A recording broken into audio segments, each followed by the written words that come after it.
Okay राजा बेटा, आज बात करेंगे टाइप्स ऑफ एंजाइम की, ठीक है। अच्छा, अब तक हमने इस यूनिट के अंदर बहुत सारी बातें कर ली है और ये लास्ट टॉपिक ही है हमारा, that is what is called the types of enzyme. हमें पता है enzyme they are the biocatalyst which can speed up the reaction occurring in a body or living cell, that's what's called the enzyme. Enzyme living cell के अंदर ही synthesise होते हैं। Mostly enzyme proteinaceous nature होते हैं। कुछ RNA भी enzyme का काम कर लेते हैं, उन्हें हम राइबोजाइम कहते हैं। अच्छा, हमने ये देख लिया था कि जिस चीज पर एंजाइम एक्ट करते हैं उन्हें हम सबस्ट्रेट कहते हैं। सबस्ट्रेट एंजाइम से बहुत ही छोटा होता है, एंजाइम सबस्ट्रेट के मुकाबले में बहुत बड़ा है। सबस्ट्रेट को फिट होने के लिए इनटू द एंजाइम एक साइट चाहिए होती है, that site is known as active site, जिसके फर्दर दो पार्ट्स होते हैं, there is catalytic site and there is binding site, ठीक है जी। ये हमने पढ़ लिया था। इसके अलावा हमने देखा कुछ एंजाइम सिंपल एंजाइम कहलाते हैं, कुछ होते हैं कॉन्जुगेटेड और होलो एंजाइम, ठीक है। उसके बाद हमने मैकेनिज्म ऑफ एंजाइम एक्शन देखा, जिसमें दो मॉडल है हमारे पास, एक है लोकेंट की मॉडल और दूसरा इंड्यूस फिट मॉडल, ठीक है। उसके बाद हमने देखा वो कौन से फैक्टर हैं जो कि एंजाइम की एक्टिविटी पर असरअंदाज होते हैं, जिसमें substrate concentration, enzyme concentration, product concentration, then उसके बाद पीएच, टेम्परेचर और रेडिएशन, वाटर, ये कुछ फैक्टर थे जो हमने डिस्कस किए। हमने देखा कि अगर जो एंजाइम बायोकेमिकल रिएक्शन परफॉर्म कर रहा है उसका एंड प्रोडक्ट जो है वो प्रोडक्ट ही अगर एंजाइम को इनहिबिट कर दे, रास्ते को रोक दे, ठीक है, ऐसे काइंड की इनहिबिशन को हम फीडबैक इनहिबिशन कहते हैं। बड़ी लाजमी होती है feedback inhibition. Feedback inhibition cell को इंश्योर करवाती है कि हाँ, चीजें लिमिट के अंदर रहेंगी, टू मच चीजें सेल को नहीं चाहिए, और सेल को फीडबैक इनहिबिशन ही बताती है कि हाँ, अपनी एनर्जी बचा के रखो दूसरे कामों के लिए। कल हमने एग्जाम्पल्स दी थी, जैसे कि हमने देखा था कि किस तरीके से ग्लूकोज कन्वर्ट हो गया था इनटू पायरुवेट, पायरुवेट फिर कन्वर्ट हुआ तो एसिटाइल कोए, एसिटाइल कोए से फिर हमें क्या मिला था, वो क्रेब साइकिल में गया, एटीपी, एनडीपीएच2, एफडीएच2, फिर यही एटीपी गया इलेक्ट्रॉन ट्रांसपोर्ट चेन में, एनडीपीएच2, एफडीएच2 ये भी गया इलेक्ट्रॉन ट्रांसपोर्ट चेन में, बहुत सारे एटीपी बने। उन एटीपी ने फिर ब्लॉक कर दिया था कि एंजाइम को, that is what is called the phosphofructo isomerase, ठीक है जी, और इस पाथवे को रोक दिया था। एटीपी ने कहा जब तक मैं कंज्यूम हो जाऊंगा उसके बाद आप जो है नई एटीपी बना देना। ये बातें आ रही है समझ में। आज हम टाइप्स का जिक्र करते हैं। कुछ टाइप्स हमने पढ़ी हुई हैं हम शुरू से पढ़ते हैं ऐसे राजा बेटा। टाइप्स हम पढ़ेंगे दो बेसिस पर, एक तो on the basis of reaction which is done by the enzyme, done name of the reaction की बेस पर, और दूसरा सबस्ट्रेट की बेस पर, ठीक है राजा बेटा। चलिए सबसे पहले रिएक्शन की बेस पर देखते हैं।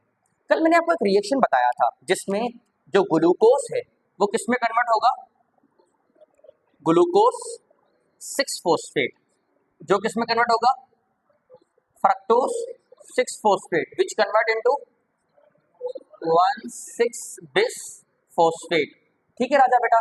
ये फ्रक्टोज 1,6 बिस फॉस्फेट दो कंपाउंड्स के अंदर ब्रेक हो जाएगा। क्या क्या नाम थे उनके, एक तो PgAl था, ठीक है, और दूसरा DHAP, ये कल हमने डिस्कस किया था ना, ठीक है। अच्छा, फिर ये अलग अलग, ये दोनों अलग अलग कितने स्टेप्स कंप्लीट करेंगे, पांच स्टेप्स कंप्लीट करेंगे, ठीक है राजा बेटा। और फाइनली हमें क्या मिल जाएगा, नो पायरुवेट, पायरुविक एसिड, ठीक है। ये पायरुविक एसिड आगे जाएगा और इससे बनेगा एसिटाइल कोए, और ये एसिटाइल कोए किसमें चला जाएगा, हमारे प्यारे से माइटोकॉन्ड्रिया के अंदर, और माइटोकॉन्ड्रिया से भी ये एक साइकिल में चला जाएगा, that cycle is known as Krebs cycle. और क्रेब्स साइकिल के रिजल्ट में क्या क्या सिंथेसाइज होगा, ठीक है जी।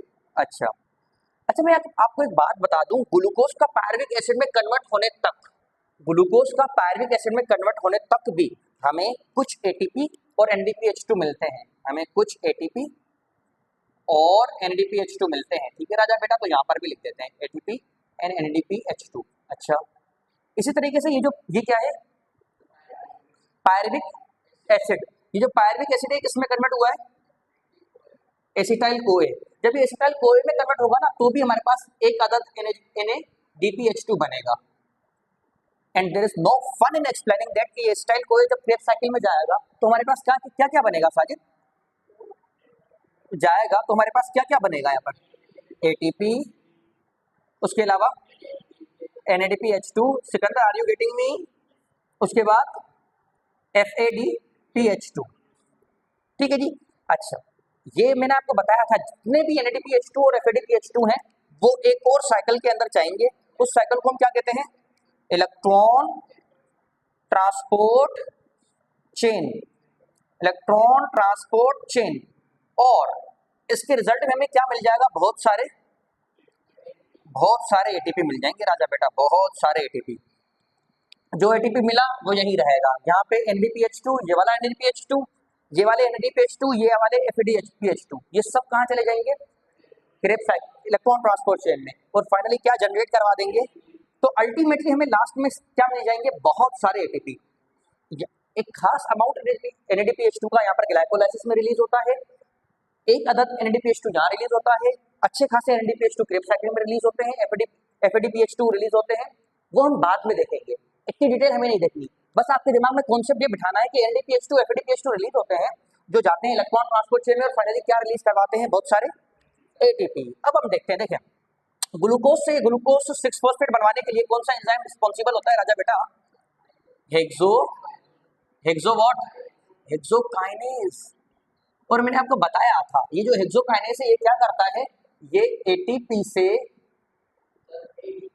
एटीपी से एक फॉस्फेट ले लेता है और उस फॉस्फेट को कहाँ ऐड करवाता है, ग्लूकोज के कौन से कार्बन पे ऐड करवाता है, 6th कार्बन पर, 8 कार्बन नंबर 6, 8 कार्बन नंबर 6 पे उसको ऐड करवा देगा।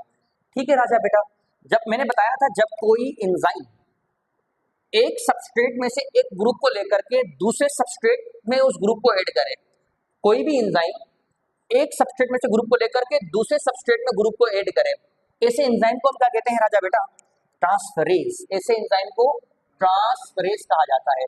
सो what is transferase enzyme, it is a type of enzyme which take group from one substrate and add into another substrate is known as transferase, जिसकी typical example hexokinase है। एक और example लेते हैं इसकी, देखें फरक्टोज 6 फॉस्फेट से फरक्टोज 1,6 बिस्फोस्फेट कौन बनवाएगा,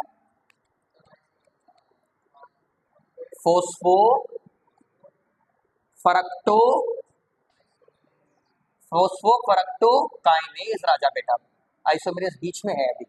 फोस्फोफरक्टोकाइनेज वो क्या करेगा, फोस्फोफरक्टोकाइनेज वो भी वही हरकत करेगा, कौन सी हरकत करेगा सिकंदर जी, नहीं एटीपी से क्या लेगा, एटीपी को एटीपी बनाकर इससे लेगा क्या, फॉस्फेट, और उसको कहाँ ऐड करेगा, सिकंदर मुझे बताएंगे, मैं लिखूंगा। सिकंदर फॉस्फेट लिया है, उसको ये कहाँ पर ऐड करेगा, 6 पर, 6 पर तो ऑलरेडी मौजूद है, ऑलरेडी मौजूद है, किस पर ऐड करेगा, 8 द कार्बन नंबर 1 राजा बेटा, 8 कार्बन नंबर 1। देखो हेक्सोकाइनेज ने 6 पर ऐड कर दिया ना, यही कन्वर्ट हो गया इसके अंदर, 6 पर तो फॉस्फेट मौजूद है लेकिन इसमें 1 पर भी मौजूद है ना, 1 पर ऐड करवाएगा कौन, फोस्फोफरक्टोकाइनेज, क्योंकि इसने भी क्या करा है साजिद, इसने क्या करा, जी हाँ, एक ऐड करवा दिया, मतलब एक सबस्ट्रेट से ग्रुप लिया और दूसरे में ऐड करवा दिया, तो इसने भी बेसिकली कौन सा काम किया है, या सिर्फ ट्रांसफरेज। ठीक है, ट्रांसफरेज आप याद रखेंगे। उसके बाद मैंने आपको बताया था ग्लूकोज 6 फॉस्फेट को फ्रक्टोज 6 फॉस्फेट में कन्वर्ट करना, वेरी गुड। बेसिकली ग्लूकोज और fructose, glucose and fructose they are the isomers, which kind of isomers they are, functional group isomers.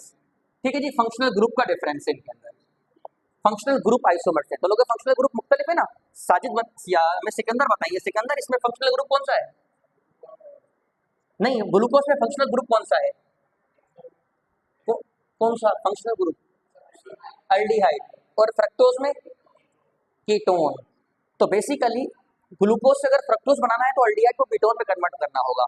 कौन सा एंजाइम ये काम करेगा, विच आइसोमेरेज, पूरा नाम बताइएगा उसका, फोस्फोफरक्टो आइसोमेरेज। आपको बात आ रही है समझ में सिकंदर, ठीक है। So what is isomerase, isomerase it is a type of enzyme which can make new isomer by changing existing one. एक सबस्ट्रेट को चेंज करते हुए उसका न्यू आइसोमर बना देने वाले एंजाइम को हम राजा बेटा आइसोमेरेज कहते हैं। आ रही है बात समझ में, दो हो गए। देखो ये एंजाइम के जो नाम हम रख रहे हैं ना, ये उस बेस पर रख रहे हैं जो केमिकल रिएक्शन ये परफॉर्म कर रहे हैं। भाई ट्रांसफर करने का काम करेगा, ट्रांसफरेज बोल दो, आइसोमेराइजेशन का काम करेगा, आइसोमेरेज बोल दो। आगे बढ़ते हैं, देखें ये हमारे पास क्या था, इसका नाम क्या था, फ्रक्टोज बिस्फोस्फेट। ये टूट जाएगा into two compound that is what is called PgAl DHAP, ठीक है, दो के अंदर टूट गया, वेरी गुड। अब जब किसी भी एक सबस्ट्रेट को दो सबस्ट्रेट के अंदर तोड़ा जाता है विदाउट यूजिंग वाटर मॉलिक्यूल, ठीक है, जब एक सबस्ट्रेट को दो सबस्ट्रेट के अंदर तोड़ा जाता है विदाउट यूजिंग वाटर मॉलिक्यूल, ऐसे काइंड के एंजाइम को हम क्या कहते हैं राजा बेटा? लाइज। तो ये काम किसने करवाया है?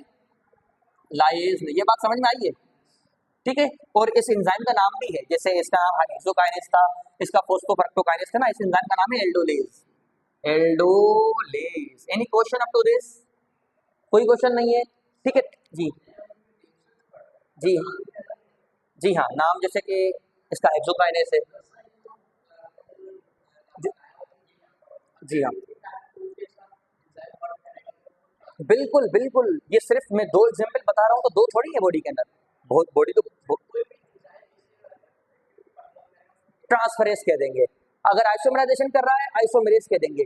हम क्यों ग्लाइकोलाइसिस की एग्जांपल लेके चलते हैं? क्योंकि ये रिएक्शन पढ़ना भी है और ये कॉमन है, ये इंपॉर्टेंट भी है, कॉमन भी है। इस पूरे को रिस्पायरेशन कहते हैं, पढ़ना आसान है, आपको स्टेप भी याद हो जाएंगे, इसके एंजाइम भी याद हो जाएंगे। ऑल्दो एंजाइम है नहीं हमारी बुक में, दूर दूर तक नहीं है। हाँ, तो है इजी याद करने में, कोई बड़ी बात नहीं। आगे बढ़े, ठीक है जी। अच्छा, अब जैसे कि मैं आपको बता रहा हूँ कि ये NaDPH2, यहाँ पे NaDPH2 FADPH2 और यहाँ पे जो जितने भी NaDPH2 बने हैं, ये क्या करेंगे? माइग्रेट करेंगे यहाँ से। ये माइग्रेट करेंगे towards what? Towards the electron transport chain. पता है कहाँ आएंगे ये इलेक्ट्रॉन ट्रांसपोर्ट चेन की तरफ आएंगे। कौन आएंगे? ये सिकंदर बताएंगे हमें। सिकंदर कौन आ रहा है? NaDPH2। ये कहाँ आ रहे हैं? किसकी तरफ आ रहे हैं? Electron transport chain. Electron transport chain के पास आएंगे, अपने हाइड्रोजन देंगे, मतलब इलेक्ट्रॉन देंगे, हाइड्रोजन दिया तो मतलब एक इलेक्ट्रॉन दिया, और खुद एज NAD की फॉर्म में चल दिए। अगर FADPH2 है तो वो किस फॉर्म में जाएगा? FADPH2 है तो वो किस फॉर्म में जाएगा? वो किस फॉर्म में जाएगा? यहाँ से FADP, FADP, और अपने हाइड्रोजन दे दिए, ठीक है जी। अच्छा देखो, यहाँ पर, यहाँ से ये मूव करेंगे, यहाँ से मूव करके वापसी आएंगे यहाँ से मूव करेंगे और वापसी यहाँ आएंगे। कहाँ? जहाँ पे ये बने थे, वापसी इस पाथवे में आएंगे, ग्लाइकोलाइसिस में। और पता है यहाँ से क्या करेंगे? यहाँ से दो हाइड्रोजन गेन करेंगे, अगेन क्या बन जाएंगे? NaDPH2, और हाँ, और क्या बन जाएगा? FADPH2। ये बात समझ में नहीं आई सिकंदर के। सिकंदर देखो, NaDPH2 और FADPH2 बने, वो यहाँ से मूव करके कहाँ आए? Electron transport chain. वहां पे इन्होंने किसको छोड़ दिया और ये वापस कहाँ गए? ये बिल्कुल वो है, कैब है, टैक्सी है।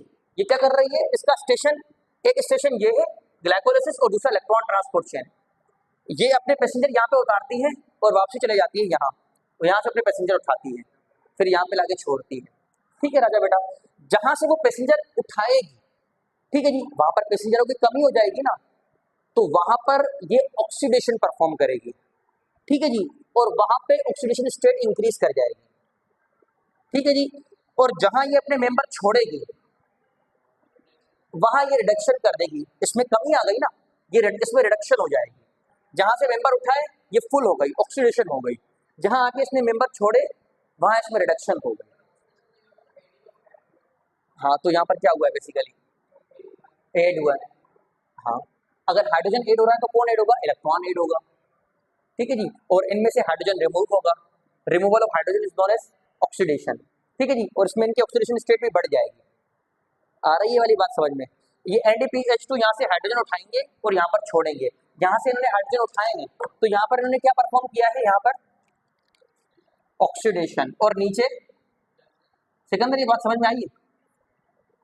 जहां से हाइड्रोजन उठाएंगे वहां क्या करेंगे? ऑक्सीडेशन, और नीचे रिडक्शन। अब वो एंजाइम जो कि ऑक्सीडेशन, आई मीन वो एंजाइम या वो सब्सटेंस ऑक्सीडेशन रिडक्शन परफॉर्म करवाते हैं, उन्हें हम ऑक्सीडो रिडक्टेस कहते हैं। ऑक्सीडो रिडक्टेस, ऑक्सीडो रिडक्टेस, ठीक है। अब जिन जिन एंजाइम की मदद से ये बन रहे होंगे ना NaDPH2, और यहाँ पर ये ब्रेक हो रहे होंगे, वो सब ऑक्सीडो रिडक्टेस की कैटेगरी में आएंगे, ठीक है, जो एंजाइम इनको हाइड्रोजन लोड करवाने में हेल्प करेंगे और यहाँ पर हाइड्रोजन अनलोड करवाने में हेल्प करेंगे। कोई भी एंजाइम हो, अलग अलग एंजाइम है, वो सब ऑक्सीडोरेडक्टेज की कैटेगरी में आएंगे। आ रही है बात समझ में? एक और बेस्ट एग्जांपल लेते हैं, ठीक है, ये तो माइटोकॉन्ड्रिया था ना, अब हम एक और ऑर्गेनेल लेते हैं। ये इस ऑर्गेनेल को हम किचन ऑफ द सेल कहते हैं। क्या है ये जी? क्लोरोप्लास्ट। क्लोरोप्लास्ट के अंदर क्या मौजूद होते हैं? बहुत सारे जी, उन्हें हम क्या कहते हैं? सिक्के लाइक स्ट्रक्चर्स को, कॉइन लाइक स्ट्रक्चर्स को क्या कहते हैं हम? थैलाकॉइड। ये मैंने एक थैलाकॉइड लिया है और उसकी हद से भी बड़ा बना दिया है, ठीक है, उसकी वजह है, देखें इस थैलाकॉइड के अंदर क्या होगा। इस थैलाकॉइड के अंदर इलेक्ट्रॉन मूव करता है एक जगह से दूसरी जगह। इलेक्ट्रॉन जो है ना वो मूव करता है एक जगह से दूसरी जगह, एक जगह से दूसरी जगह। जी, ये क्लोरोफिल है, ठीक है, मैं आपको जान करके नहीं बता रहा, ये क्लोरोफिल है। इलेक्ट्रॉन मूव करता है, ठीक है जी, और फाइनली यहाँ आएगा और फिर यहाँ से यहाँ जाएगा और फाइनली फेरेडॉक्सिन आयन के पास आएगा। अच्छा देखें आप, इलेक्ट्रॉन कहाँ से रिलीज हुआ है? यहाँ से। इलेक्ट्रॉन यहाँ से रिलीज हुआ है, जहाँ से इलेक्ट्रॉन जाएगा वहां पर कौन सा साइन डेवलप करेगा जी? और जहाँ जाके एंड करेगा वहां, जहाँ जहाँ से इलेक्ट्रॉन जाता है वहां पर क्या होती है? Oxidation reduction. ऑक्सीडेशन आ रही है बस, जहाँ से इलेक्ट्रॉन जाता है वहां क्या होती है? ऑक्सीडेशन। और जहाँ इलेक्ट्रॉन पहुंचेगा वहां रिडक्शन हो जाएगा बेटा। तो यहाँ पर भी बेसिकली क्या हो रहा है? ऑक्सीडेशन और रिडक्शन। तो ये भी एग्जांपल है ऑक्सीडो रिडक्टेज। आ रही है बात समझ में? तो कुछ एंजाइम ग्रुप को ट्रांसफर करवाते हैं बिटवीन टू मॉलिक्यूल्स, कुछ जो है आइसोमेराइजेशन को प्रिफेयर करते हैं, कुछ ब्रेक करवाते हैं विदाउट यूजिंग ऑफ वाटर, और कुछ ऑक्सीडो रिडक्टेज की तरह एक्ट करते हैं। आते हैं उसमें, वेरी गुड। अच्छा, सेल के अंदर क्या मौजूद होता है? न्यूक्लियस। और न्यूक्लियस के अंदर क्या मौजूद है? प्यारा सा डीएनए राजा बेटा।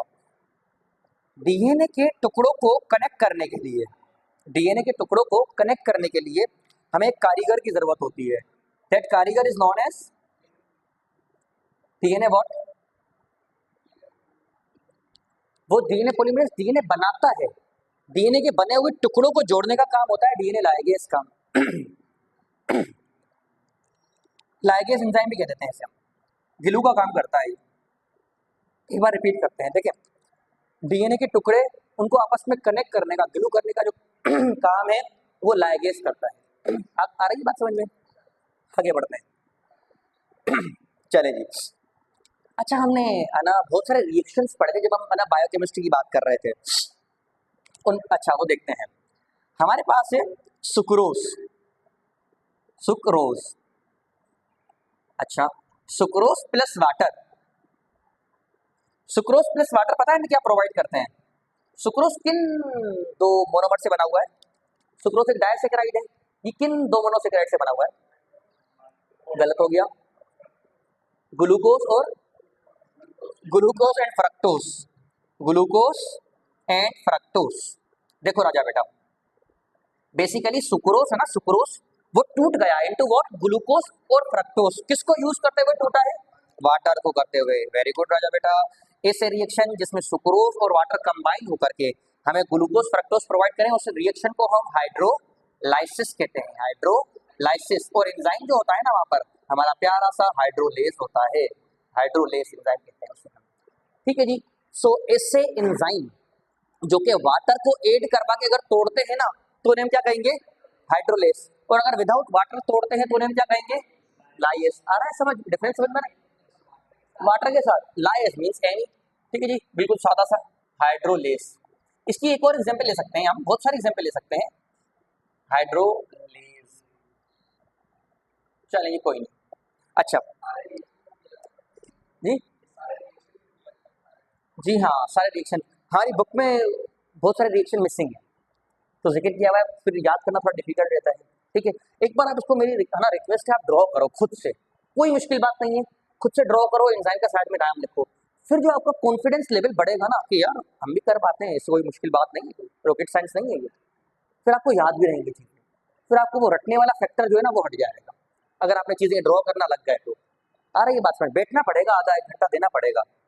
चलें जी, एक और एग्जाम्पल लेते हैं, इसके बारे में बताएंगे हमें सिकंदर। सिकंदर देखो हमारे पास है गैलेक्टोस, मिल्क शुगर भी कहते हैं जिसे हम। मिल्क शुगर और ये वाटर, ये मिलकर हमें क्या प्रोवाइड करेंगी? एक तो ग्लूकोज है भाई, आंखें बंद करके कह दें आप, और दूसरा हाँ ये लेक्टोज है, सॉरी बेटा ये लेक्टोज है। अब आपको जवाब मिल गया। लेक्टोज और वाटर मिलेंगे ना तो हमें मिलेगा ग्लूकोज प्लस गैलेक्टोज। ठीक है, देखो लेक्टोज वाटर की मौजूदगी में टूट गया, इस रिएक्शन को क्या कहेंगे? मुझे टूट गया। हाइड्रोलाइसिस और एंजाइम कौन सा है? हाइड्रोलेस। एक और एग्जांपल ले सकते हैं माल्टोज की। माल्टोज किस में टूटेगा? वो तो इजी है, वो तो सबको याद होना चाहिए। माल्टोज किस में टूटेगा पता है आपको? दो ग्लूकोज के अंदर। किसको यूज करते हुए? वाटर को। एंजाइम कौन सा है यहाँ पर फिर से? Enzyme hydrolase.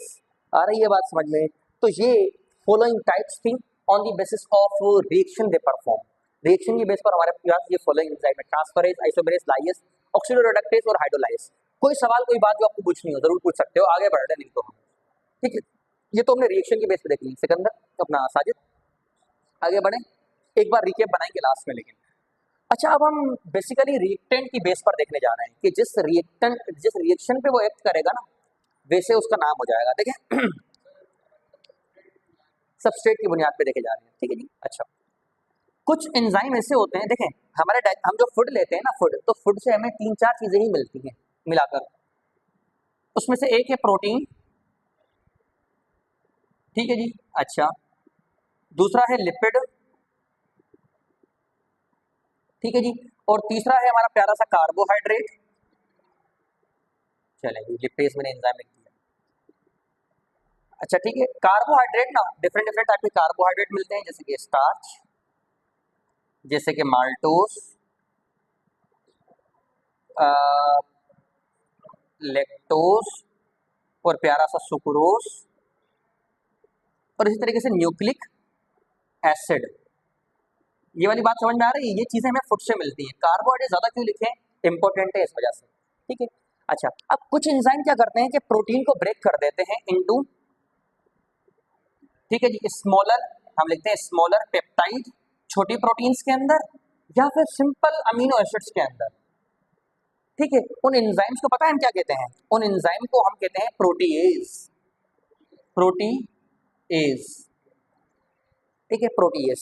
पहले मैं इनके नाम बता दूं फिर कहाँ कहाँ प्रोटीएज है वो सब अब लिखने वाले हैं। प्रोटीएज, ठीक है। अच्छा कुछ ऐसे होते हैं जो लिपिड पर एक्ट करते हैं और लिपिड को ब्रेक कर देते हैं into what? Fatty acid plus glycerol. इनको हम क्या करेंगे कहेंगे पता है आपको? लाइपेज, ठीक है जी, लाइपेज। और कुछ स्टार्च को कन्वर्ट कर देते हैं इनटू माल्टोस, ठीक है, वो क्या कहलाते हैं? एमाइलेज। सिलेवरी वगैरह वगैरह पढ़ेंगे, ठीक है, एमाइलेज। अच्छा कुछ माल्टोस को कन्वर्ट कर देते हैं इनटू, माल्टोस को कन्वर्ट कर देते हैं इनटू ग्लूकोज और ग्लूकोज, उनको हम कहते हैं माल्टेज, क्योंकि वो माल्टेज माल्टोस पर एक्ट किए हैं ना, तो माल्टेज। कुछ लेक्टोज को कन्वर्ट करते हैं इनटू ग्लूकोज प्लस गैलेक्टोज, तो वो क्या कहलाएंगे? लेक्टेज। जैसा सबस्ट्रेट वैसा ही नाम। कुछ सुक्रोज को कन्वर्ट करते हैं तो क्या कहेंगे हम इन्हें? क्या कहेंगे? सुक्रेज। सुक्रेज। आ रही है बात समझ में? जिस सब्सटेंस पे वो एक करेंगे वैसा ही उनको नाम दे दिया जाएगा। ठीक है। अच्छा अब प्रोटीएसिस अलग अलग टाइप के होते हैं, ठीक है। प्रोटीएसिस की बात, प्रोटीएसिस का मतलब जो प्रोटीन को ब्रेक करेंगे वो क्या कहलाएंगे? प्रोटीएसिस। जो लिपिड को ब्रेक करेंगे वो लाइपेसिस, ठीक है जी। जो स्टार्च को ब्रेक करेंगे वो एमाइलेस, जो माल्टोस को, लेक्टोज को, सुक्रोज को, इस तरीके से जो न्यूक्लिक एसिड को ब्रेक करेंगे वो न्यूक्लिक एसिडेस, ठीक है। न्यूक्लिक एसिड कितने टाइप के हैं हमारे पास? कौन से? तो उनको एक को हम कहते हैं डीएनएस और दूसरे को आरएनएस। इसी तरीके से जो सेल्यूलोज को ब्रेक करेगा वो सेल्यूलेज, ठीक है जी, याद रखना आप। न्यूक्लिक एसिड किस में ब्रेक हो जाएगा पता है आपको?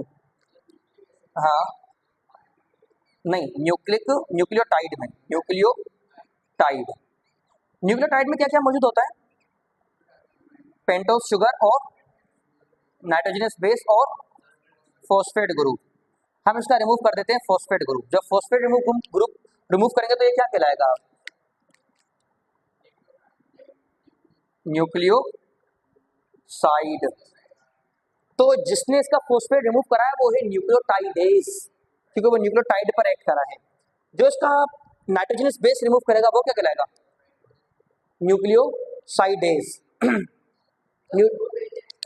हाँ पर इसको देखते हैं, देखें ये हमारी प्यारी सी प्यारा सा न्यू है ना, पूरा का पूरा न्यूक्लियोटाइड है, ये कन्वर्ट हो गया इनटू न्यूक्लियोसाइड। इसका क्या रिमूव हो गया सिकंदर, फॉस्फेट।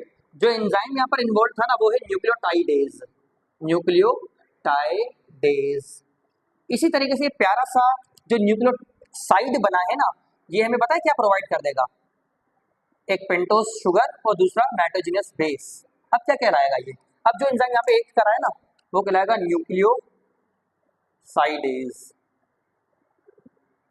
जो न्यूक्लियोटाइड पर एक्ट करेगा न्यूक्लियोटाइडेज, न्यूक्लियोसाइड पर एक्ट करेगा न्यूक्लियोसाइडेज। आ रही है बात समझ में, ठीक है। तो इस तरीके से सबस्ट्रेट के हिसाब से अब देखो है ना, प्रोटीन वाले जो एंजाइम है बहुत सारे हैं हमारी बॉडी के अंदर। पेप्सिन यहाँ पर प्रोड्यूस होगा, ट्रिप्सिन, कार्बोट्रिप्सिन, कार्बोक्सीपेप्टिडेज, सब याद है लेकिन फिलहाल जरूरत नहीं है। आप अगर ये याद रखोगे तो भी चलेगा। एमाइलोज भी एक तो स्लेवरी एमाइलेज है, दूसरा पेनक्रेटिक एमाइलेज है। लाइपेज भी एक स्लेवरी लाइपेज है, दूसरा जो है पेनक्रेटिक लाइपेज है। स्लेवरी एमाइलेज सिर्फ बच्चों में स्लेवरी जो लाइपेज है सिर्फ बच्चों में प्रोड्यूस होता है। रेनिन, हमारा स्टमक जो है रेनिन एक एंजाइम बनाता है, RENNIN, रेनिन। बच्चों के अंदर बच्चे मिल्क पीते हैं ना तो मिल्क को डाइजेस्ट करने के लिए। तो इतनी डिटेल बताने की जरूरत नहीं है, आप बस इतना याद रखें जो सबस्ट्रेट पर एक्ट करेगा ना वैसे ही उसका नाम हो जाएगा, ठीक है जी। तो हम देखते हैं सबसे पहले अगर कोई एंजाइम ऑक्सीडेशन रिडक्शन में इन्वॉल्व है तो वो क्या कहलाएगा। अब आपका रिकैप लेते हैं तो उसे हम क्या कहेंगे, ऑक्सीडेशन रिडक्शन में इन्वॉल्व है तो इसे एंजाइम को क्या कहेंगे, ऑक्सीडोरिडक्टेज। अगर कोई ब्रेक कर रहा है किसी सब्सटेंस को विद यूज ऑफ वाटर क्या कहलाएगा, हाइड्रोलेज। और राजा बेटा विदाउट यूज ऑफ वाटर तो लाइएज। सब एक सबस्ट्रेट में से ग्रुप लिया दूसरे में ऐड कर दिया क्या कहलाएगा, क्या कहलाएगा, ट्रांसफरेज। ठीक है राजा बेटा, एक आइसोमर को दूसरे आइसोमर में कन्वर्ट कर रहा है तो आइसोमरेज। प्रोटीन पे एक्ट करेगा वो क्या कहलाएगा, प्रोटीएज। लिपिड पे एक्ट करेगा लाइपेज। न्यूक्लिक एसिड पे एक्ट करेगा डीएनएस या आरएनएस। न्यूक्लियोटाइड पे एक्ट करेगा, हाँ न्यूक्लियोसाइड पर एक्ट करेगा। Are you getting me. इस तरीके से फिर स्टार्च के अपना ग्लू इसके कार्बोहाइड्रेट के अलग अलग एंजाइम हो जाते हैं। कोई सवाल, ओके राजा बेटा।